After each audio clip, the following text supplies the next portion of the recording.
So, good morning! Ang gagawin naman natin ngayon ay tomato basil shrimp pasta. Ang nga ba, diba? Tomato basil shrimp pasta. Ayan.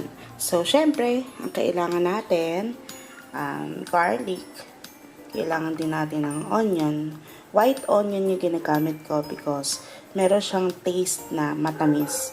So, mas okay siya for pasta. And then, we have the shelled shrimps. Tapos, ito na yung ating basil. So, chinap ko na siya. So, around mga 25 pieces of leaves siya.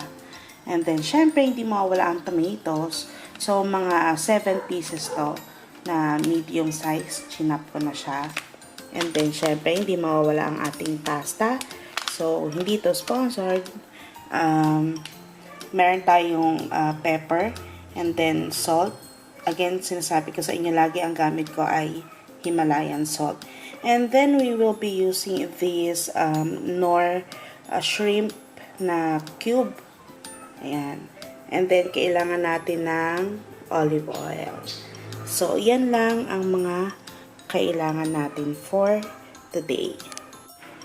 Ayan. So, kumukulo na yung ating water and then tayo ay magsalang na ng pasta. So, yung water natin, meron siyang kasamang salt at saka meron siyang kasamang oil. So, kanya-kanya na lang diskarte kung paano magluto ng pasta. Pero ako ganyan. So, sa pasta, ang ilalagay ko ay half ng ating pasta dito.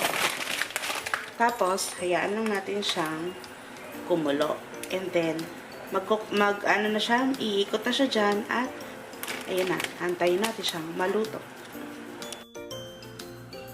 Ayan. So, simulan na natin yung pag-saute ng ating mga ingredients. So, dito sa ating pan, maglagay tayo ng olive oil.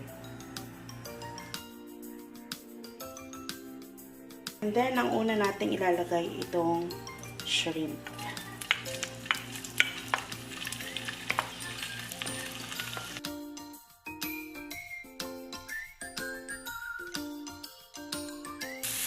Ayan. So, pagka orange na yung color ng ating shrimp, meaning ito ay luto na. So, hanguin natin siya kasi mamaya naman sasama rin natin siya sa ating sauce.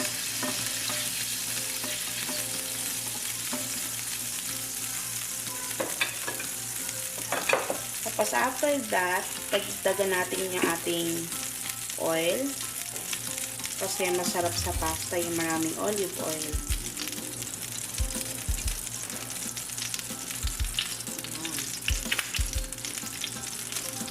Naamoy ko na yung ating shrimp.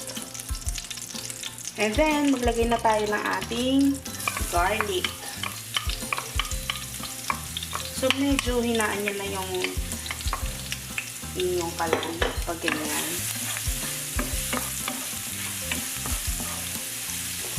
And then, lagyan na rin natin ang ating onion. Wow! Antayin lang natin maging translucent yung ating onion.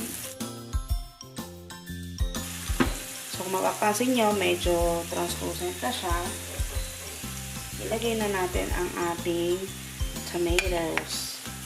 So, sa ganito, mas gusto kong ginagamit ang fresh tomatoes kesa sa mga nakakan. Pero, pwede rin naman yung nakakan, kaya lang, mas bet ko yung ganitong fresh para healthy.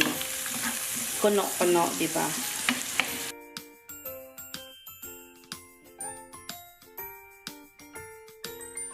Kung mapapansin nyo, naluluto na yung ating tomatoes.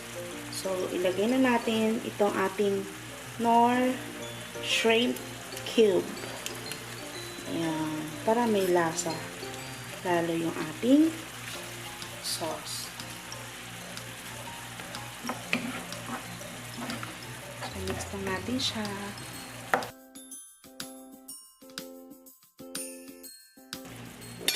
Tapos, ilagay na natin ang basil leaves. Bango? Hindi sobrang dami lalagay ko na basil para hindi siya nakakasuya.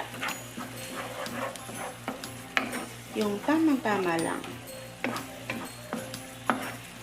Diba? Ang yummy na niya. Tapos, lagyan na natin itong ating shrimp.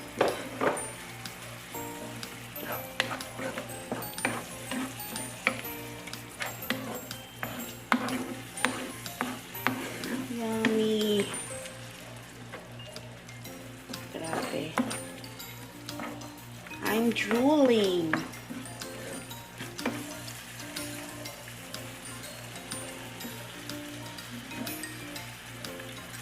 Tikman natin.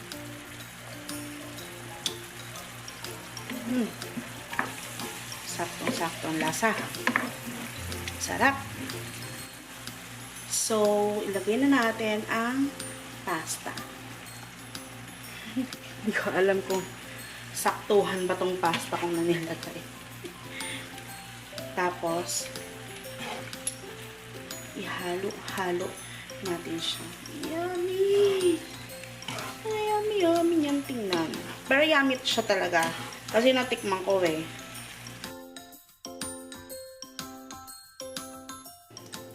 So, ayan na mga CZ. Topped with Parmesan cheese. At saka yung mga hipon pa natin. And then, syempre, magdi-design tayo. Lagay natin yan.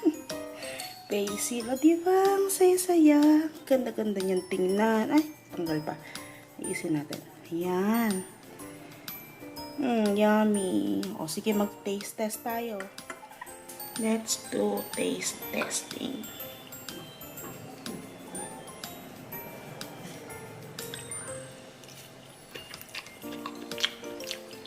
Sarap.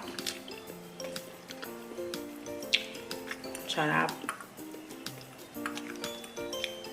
Healthy siya for me. Healthy ano.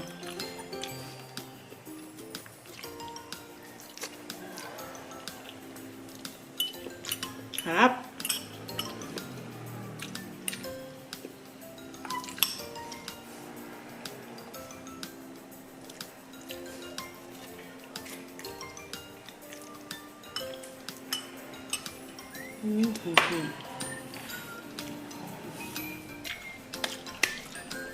The best siya.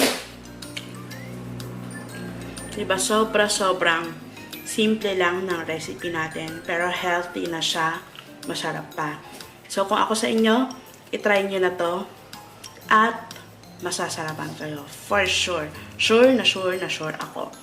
Okay? So, huwag niyong kalimutan na mag-subscribe sa aking channel.